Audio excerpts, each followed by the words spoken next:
Visions in the Void, Hallucinations, Dopamine, and the Neuroscience of Spiritual Awakening. In the quiet hours of dawn, a woman sits cross-legged in her living room, eyes closed, breath slow. Suddenly, she hears a voice, not her own, whispering truths she's never known. A flash of light dances behind her eyelids. She feels a presence.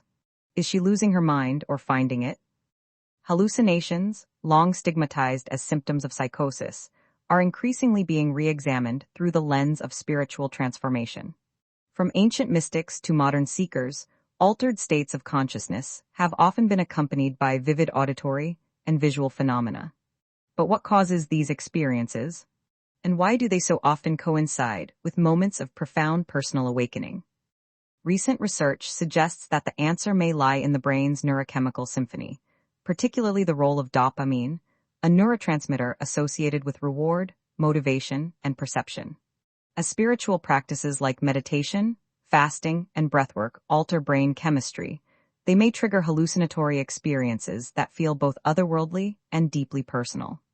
The neuroscience of seeing the unseen. Hallucinations are defined as perceptions in the absence of external stimuli.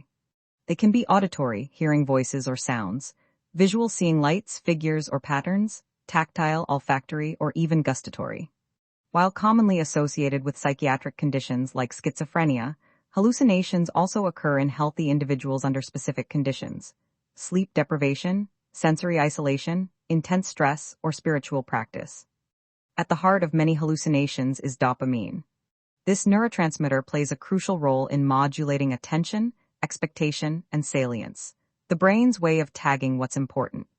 When dopamine levels spike, the brain may begin to assign significance to neutral stimuli, leading to the perception of patterns, voices, or visions that aren't objectively present. Dopamine and the salience network. The salience network, which includes the anterior cingulate cortex and the insula, helps the brain decide what to focus on. When dopamine floods this system, it can cause hyperactivation, leading to the misinterpretation of internal thoughts as external voices or the projection of imagined images onto the visual field. This mechanism is not inherently pathological. In fact, it may be adaptive in certain contexts. For example, during a spiritual awakening, the brain may be primed to detect meaning in previously mundane experiences. The result? A cascade of hallucinations that feel revelatory rather than frightening. Spiritual practices that alter brain chemistry. Many spiritual traditions include techniques that deliberately alter consciousness. These practices often affect dopamine levels, either directly or indirectly. Meditation. Long-term meditators show increased dopamine release in the striatum, a region involved in reward and movement. This may contribute to the vivid imagery and auditory phenomena reported during deep states of absorption. Fasting. Caloric restriction can increase dopamine receptor sensitivity, heightening perception and emotional intensity. Breathwork. Techniques like holotropic breathing can induce altered states by changing oxygen and carbon dioxide levels, which in turn affect neurotransmitter balance. Sleep deprivation. Used in some mystical traditions, sleep deprivation can lead to spontaneous hallucinations due to dysregulated dopamine and serotonin. These practices don't just tweak brain chemistry, they also shift cognitive frameworks. As the default mode network, DMN, responsible for self-referential thought, quietens, individuals may feel a dissolution of ego boundaries, making hallucinations feel like communications from a higher source. Hallucinations as predictive processing errors. Another compelling theory comes from predictive processing, which posits that the brain is a prediction machine.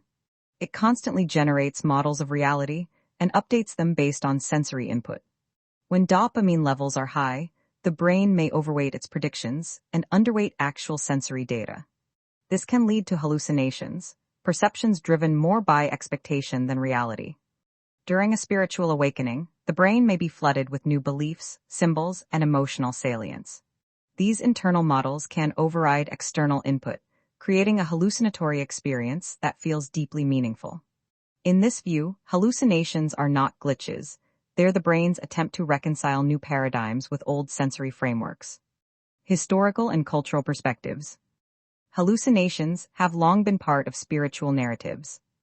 Joan of Arc claimed to hear voices from saints guiding her mission. Ramana Maharshi experienced visions during his spontaneous awakening at age 16. Indigenous shamans across cultures report visual and auditory phenomena during trance states, induced by drumming, dancing, or plant medicine. These experiences were not pathologized, they were revered. In many cultures, hallucinations were seen as signs of divine contact, spiritual initiation, or prophetic insight. Modern neuroscience doesn't necessarily contradict these interpretations.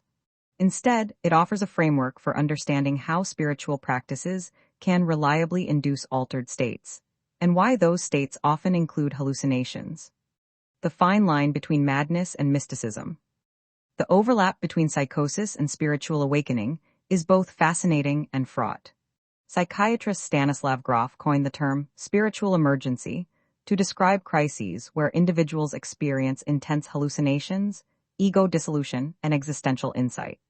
These episodes can resemble psychosis, but often resolve without medication, especially when supported by community and context. The key difference may lie in integration. In psychosis, hallucinations are often chaotic, frightening, and disconnected from meaning. In spiritual awakening, they are typically imbued with purpose, coherence, and transformation. Dopamine may be the same, but the narrative scaffolding is different. Hallucinations in the age of TikTok and neurohacking.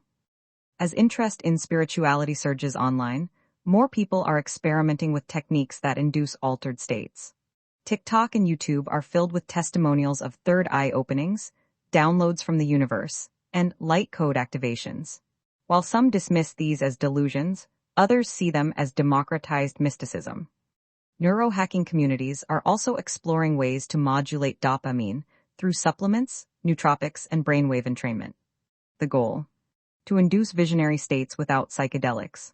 While promising, these methods raise ethical questions about safety, consent, and the commodification of transcendence. Navigating the visionary landscape.